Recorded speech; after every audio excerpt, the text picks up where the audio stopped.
Hello, magandang buhay mga ka-reels. Ito na naman po ako mag-share sa inyo ng mga lutuing Chinese dito sa Hong Kong. So ngayon po ang aming lulutuin ay ang chicken wings with ketchup. So ito po ang chicken wings na marinate ko na po ng sugar, cornstarch, and soy sauce. Ito naman po ang gulay na aking ibuboil.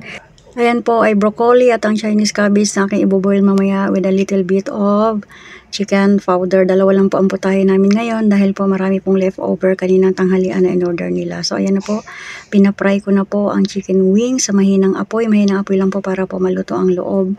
So ayan po, atin pong i-fry ang ating chicken wings sa mahinang apoy at wait lang po natin maluto lahat po ang ating chicken wings. So ayan po, nilagyan ko na siya ng ketchup. So ayan po, ang recipe na ito ay lagi pong naka-serve po sa mga restaurant dito, no? Kung kakain ka dito sa Hong Kong, talagang nasa menu po nila itong ganitong putahe. So, kaya always ko po niluluto dahil paborito po ito ng aking mga alaga. So, ito naman ang gulay ay akin na po siyang binuboil with a little bit of chicken powder.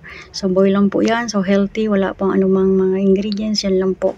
So, ayan po. Wait na lang po natin maluto ang ating boiled na gulay. So, yan po. Napakasimpleng mga lutuin ito sa Hong Kong. So, ayan po. Ready na po ang ating boiled na mga gulay. Ayan na po ang ating chicken wings. Ready na po yan siya. Luto na. So, try nyo po sa inyo na gawin. Masarap po siya. Manamis-namis ang lasa. And then, magugustuhan po talaga ito ng inyong mga anak at mga alaga, no?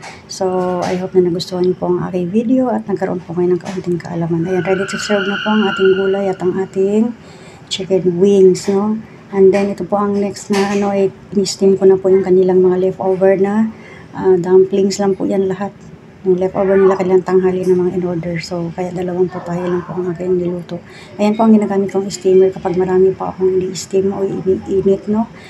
Pero itong ayaw na ayaw kong gamitin kasi marami lang huhugasan. So, ito guys ang kanilang mga dumplings na aking ininit, no? Mahilig po sila dyan. Thank you for watching. God bless us all. Please don't forget to follow, like, and share my video.